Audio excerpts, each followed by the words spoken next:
So, what is Bossa Nova? That is what I'm gonna try to show you today in this video. My name is Paul Fab. Welcome to Bossa Nova Place.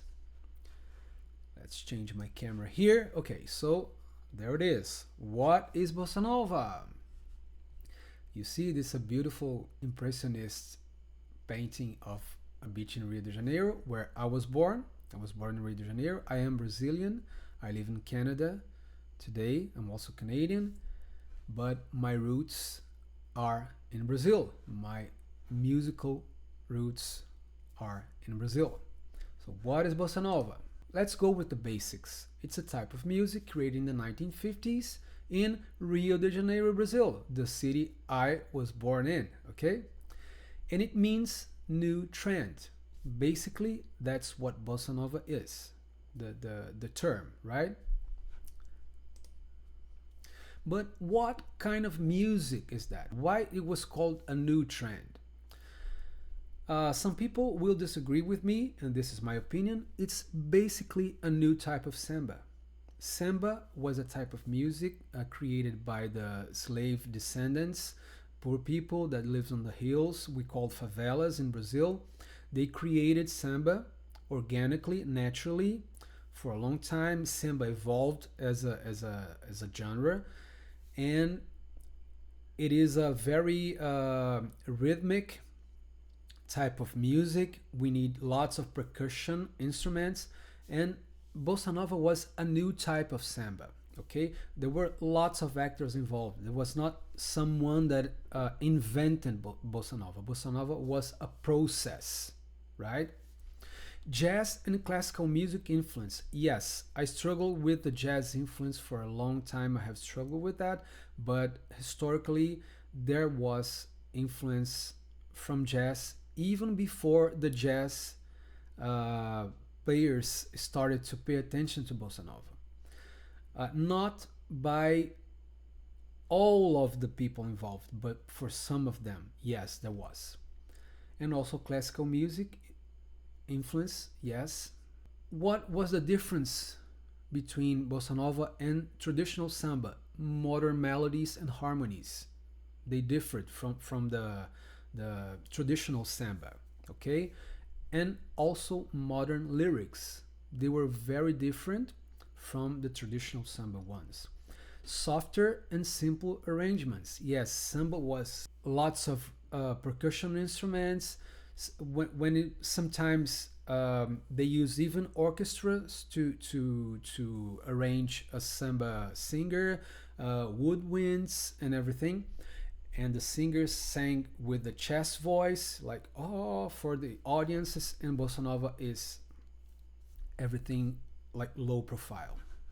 And why the 1950s? The country was modernizing. We were building, in Brazil, people were building a new capital called Brasilia. The capital city was going to be switched from Rio de Janeiro to Brasilia. There was a booming middle class, urban middle class, because Brazil was mainly a rural country. And with the urbanizing of the population, there comes new lifestyle and interests and everything. Everything changes, right? When you start to live in cities, everything changes. And Bossa Nova was a reflect of that. And why Rio de Janeiro? Brazil's capital. It was a cultural center, not the economic center. Curiously enough, because it was São Paulo, but it was the cultural center of Brazil. There was a lot of young people learning music, eager to have fun and everything. So a lot of energy, like young people is energy. And there was the beautiful landscapes in Rio de Janeiro, the hills, the beaches, and lots of beautiful women. So everything was inspiring for those people at the time. And why new trend?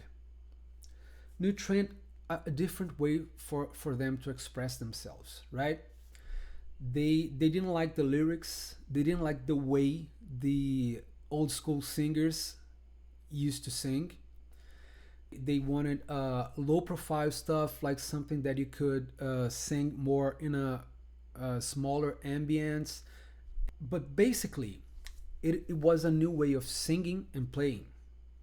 So it's a whole new statics. It's a different statics for the type of music. It is, let's say, historically is the same type of music, but with a totally different aesthetics. Also, the lyrics had a new approach. They were more modern. They were more real life experiences.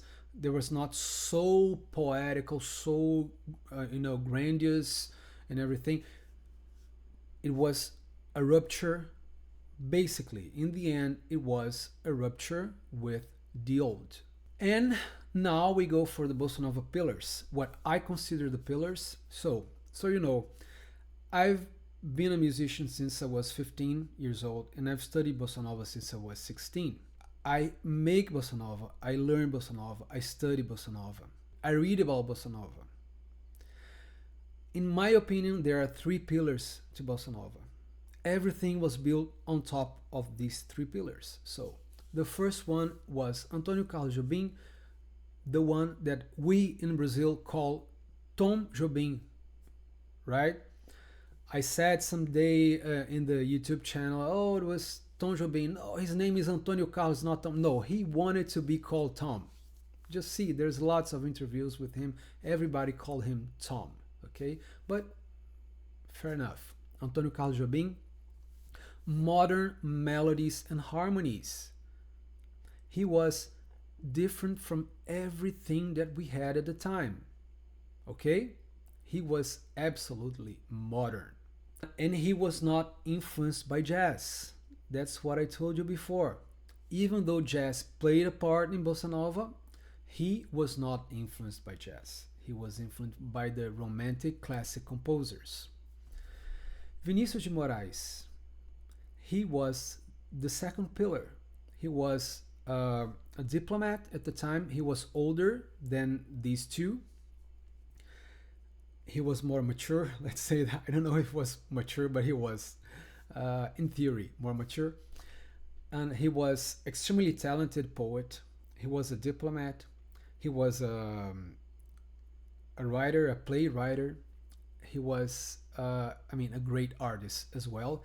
And he was the one that started with this new type of lyrics. He started the new lyrics in Bossa Nova.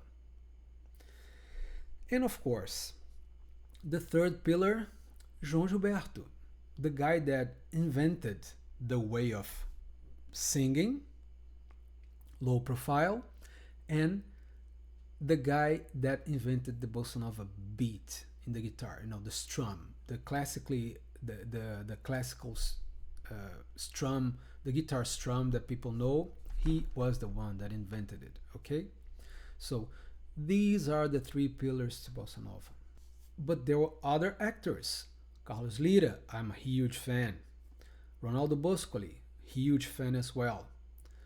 Roberto Menescal, he's still alive, great, huge fan. Marcos Valle, still alive, huge fan. Marcos Valle went to other directions in music, but he was impressive. Silvia Telles, a singer, an old school singer that became Bossa Nova singer. But if you listen to her records, I was listening to Silvia now, she sings the old way, okay? But she was part of Bossa Nova. She was a girlfriend to Carlos Lira, as far as I remember. Nara Leão was the first one that started to sing differently, as far as I know. João Donato, a great musician, a lot of people know about him. Luiz Bonfá, impressive guitar player. Johnny Alf, a great singer and pianist. Some people say he was the father of Bossa Nova. I disagree absolutely. He was not. He was a jazz pianist. A lot of those guys really young, Carlos Lira and Roberto Menescal, probably went to listen to Johnny Alf playing in the bar that he used to play, but it was not Bossa Nova yet. And of course, Dorival Caymmi, which was a samba composer from the previous time in samba, the previous period in samba, but his songs were part of Bossa Nova. when does the name, because everything was Bossa Nova. So if there was someone wearing a new type of shirt, they said, oh, that is a Bossa Nova shirt. Oh, there's a Bossa Nova car, because it meant new trend, right? But nowadays we don't use the term Bossa Nova to specify like something new, only for the genre. So when does the term become the name of the genre? So they say it was here in this concert here that was produced by Ronaldo Bosco. You know, remember this guy here? He was a famous journalist and lyricist. He was the producer for this concert, and it was called A Noite do Amor do Sorriso da Flor, which means the night of the love, smile and flower, which is a verse of a song by Antônio Carlos Jobim and Newton Mendonça called Meditação. The song was so impactful that they used the verse of the song for the concert.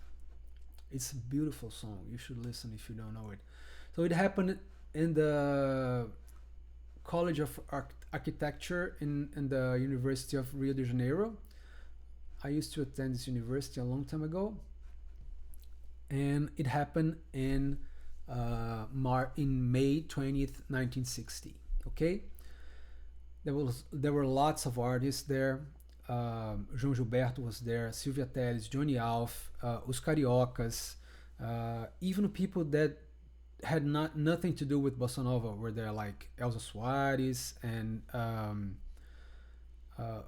I think the band, Roberto Menescal was playing in the band, if I remember it right. So they say that this and Roberto Menescal was the person that made the name famous, because someone asked him, who's going to play there? He said, oh, that's a Bossa Nova band. And they started to use the term for the music.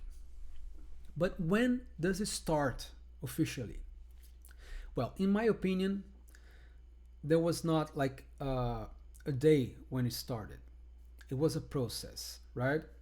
And why was that a process? Because it was when the pillars that I mentioned before, Antônio Carlos Jobim, Vinícius de Moraes, and João Gilberto, they started to work together. Vinícius de Moraes, the lyricist, he wrote this play here, and he wanted a composer to make the songs for his play.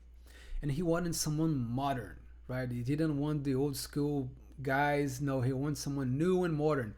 And someone introduced him to Antônio Carlos Jobim, and they agreed to write the songs together. And the play happened in 1956, you see, 1956.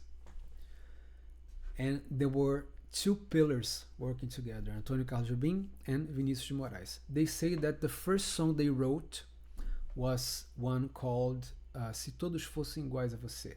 It was the first song they made together as a collaboration. It's an amazing song, and it was part of this play here, Orfeu da Conceição, which was the inspiration for the movie Black Orpheus.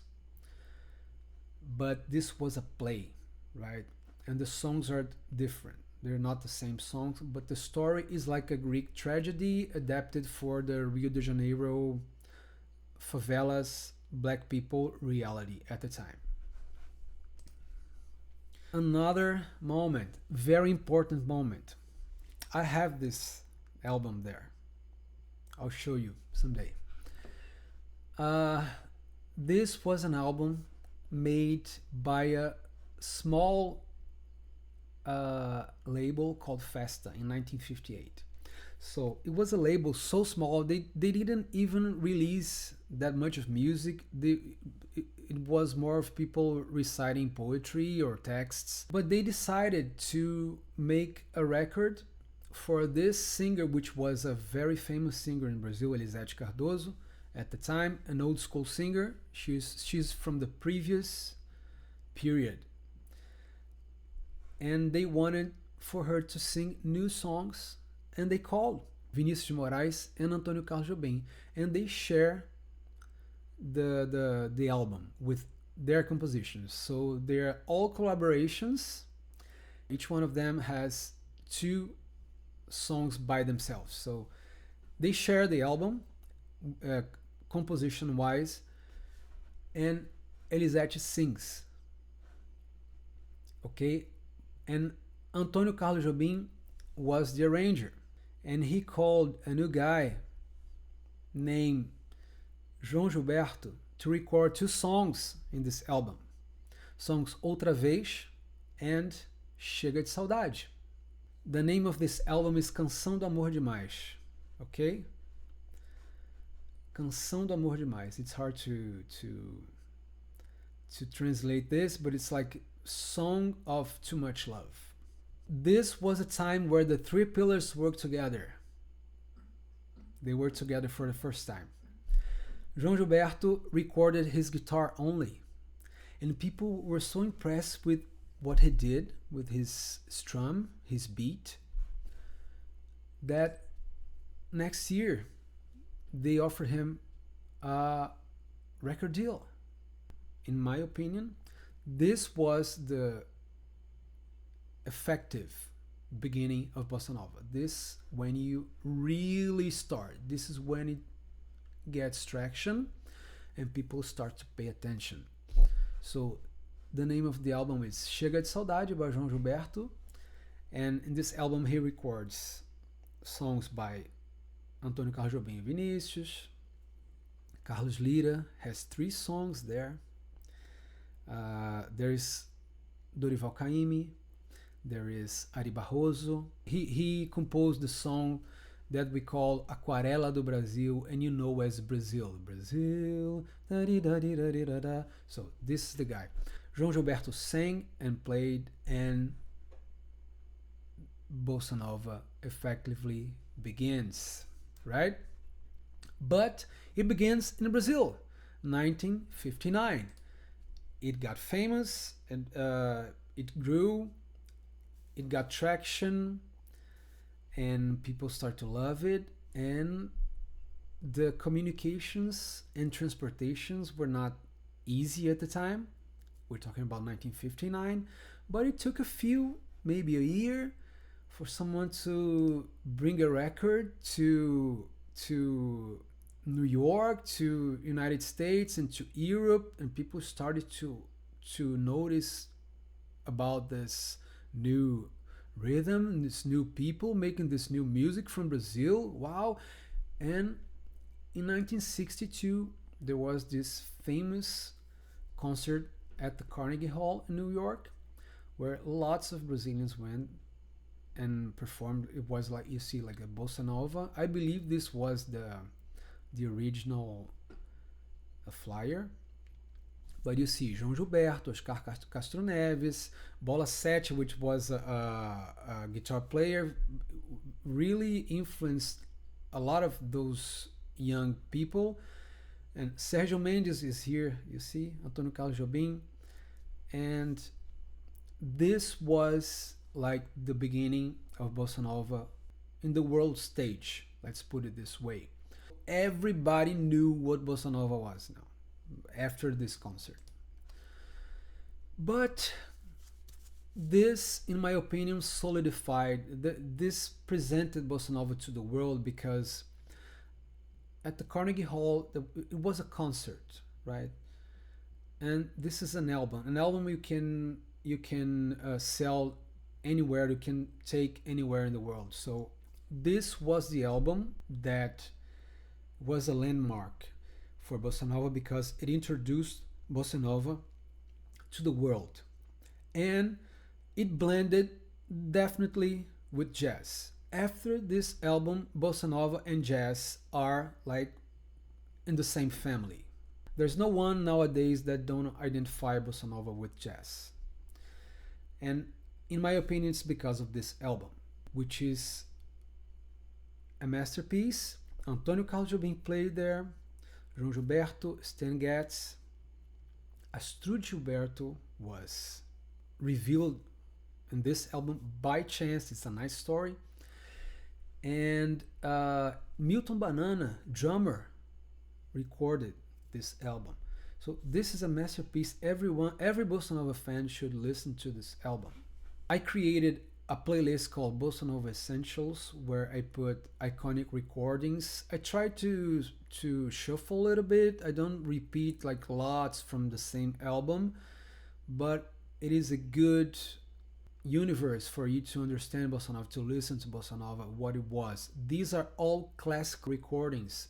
You will find it on Spotify and on YouTube Music. See, iconic recordings, more than 2 hours. I believe it's 3.5. And this is Bossa Nova Now, another playlist that I created, and I'm a curator for this playlist. It's focused on new artists. My music's there, lots of other artists are there. And it's more than 8 hours.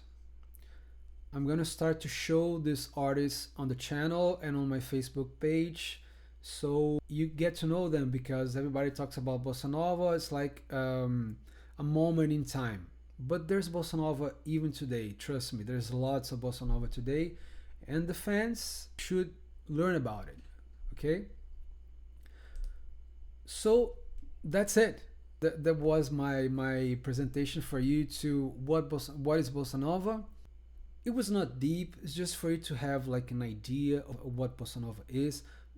You know, lots of people don't even know it was from Brazil, that it had a history, lots of artists, even before it went to the United States. And from there, it went to the world. So that was my intention with this video, to show you a little bit of what Bossa Nova is. And I hope you enjoyed, and I see you in the next one. Take care. Bye bye.